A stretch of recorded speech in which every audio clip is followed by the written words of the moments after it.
यह वीडियो सिर्फ मनोरंजन के लिए बनाया गया है। इस वीडियो को दिल पर ना ले।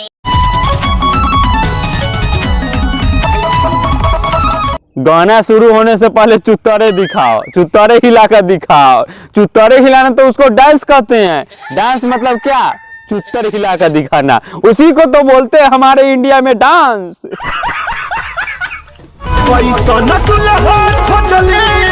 कैसन दूल्हा खोजला? अरे कैसन दूल्हा खोजले? छिछुन्नर जैसन खोजले का कि तेलचट्टा जैसन खोजले? अरे दूल्हा खोजलक, दूल्हा हिजरा ना है तो होल तो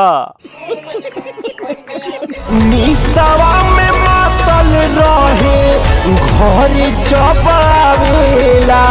निसवा में मातल रहे घर जब आवेला। अरे उ जब घर आवेला तो ओकरा गाड़ फाड़ दे सला के। ओइसन दूल्हा अच्छा ना होला। कमर के तरह हमारे कमर के होत मायरे। कमर के दर्द हमर कम नइखे होत माइगे। अरे कमर में दर्द हो गया है तो एक दवाई का नाम है का, हाँ, झंडू बम उसको बोलते हैं।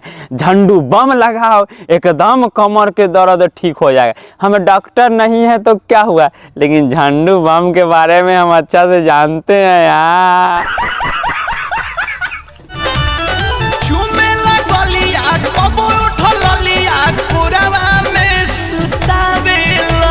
चूमेला गलिया, चूमेला उठला लिया, कोरबा में सुतावेला।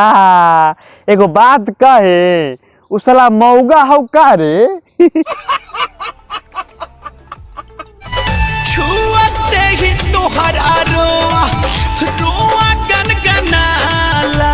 छुअते तोरा रोआ गनगनाता। वाह क्या जादू है!